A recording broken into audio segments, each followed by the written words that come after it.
சளி, இருமல்னு ரொம்பவே கஷ்டப்படுறீங்களா? அப்ப இந்த இயற்கை மருந்தான தூதுவளையையும், முஸ்முஸ்கையையும் வச்சு ஒரு ரசம் செய்யலாம். இந்த ரசத்த கண்டிப்பா ட்ரை பண்ணி பாருங்க. ரொம்பவே நல்லது. ரொம்பவே ஆரோக்கியமானதும் கூட. ரொம்ப டேஸ்ட்டாவும் இருக்கும். ட்ரை பண்ணி பாருங்க. அதுக்கு மல்லி, சீரகம், பூண்டு, சுக்கு, குறுமிளகு எடுத்திருக்கேன். உங்களுக்கு தேவைப்பட்டா வரமிளகாய் எடுத்துக்கோங்க. இதுவே காரம் எங்களுக்கு போதும். அதனால எடுத்துக்கலாம். சின்ன வெங்காயம் எடுத்துக்கோங்க. ஒரு கடாயில கொஞ்சமா எண்ணெய் விட்டு இது எல்லாத்தையுமே போட்டு நல்லா வதக்கிக்கோங்க. கூடவே நம்ம கழுவி வச்சிருக்கிற இந்த கீரையும் போட்டு நல்லா வணக்கி எடுத்துக்கோங்க. வதங்கின இந்த கலவைய நல்லா ஆற விட்டுட்டு ஒரு மிக்ஸர் ஜார்ல போட்டு நல்லா ஃபைன் பேஸ்ட்டா அரைச்சு எடுத்துக்கோங்க.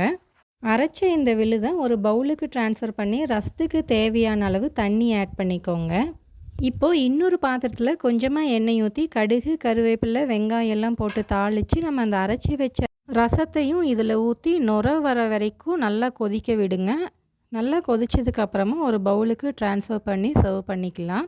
இதை சாப்பாட்டு கூடவும் சாப்பிட்டுக்கலாம், இல்லை சூப்பாகவும் குடிச்சிக்கலாம். இந்த கீரையெல்லாம் உங்களுக்கு கிடைக்கல அப்படின்னா அந்த மணத்தக்காளி கீரையிலையும் இதே மாதிரி செய்யலாம். ட்ரை பண்ணி பாருங்கள். தேங்க்யூ.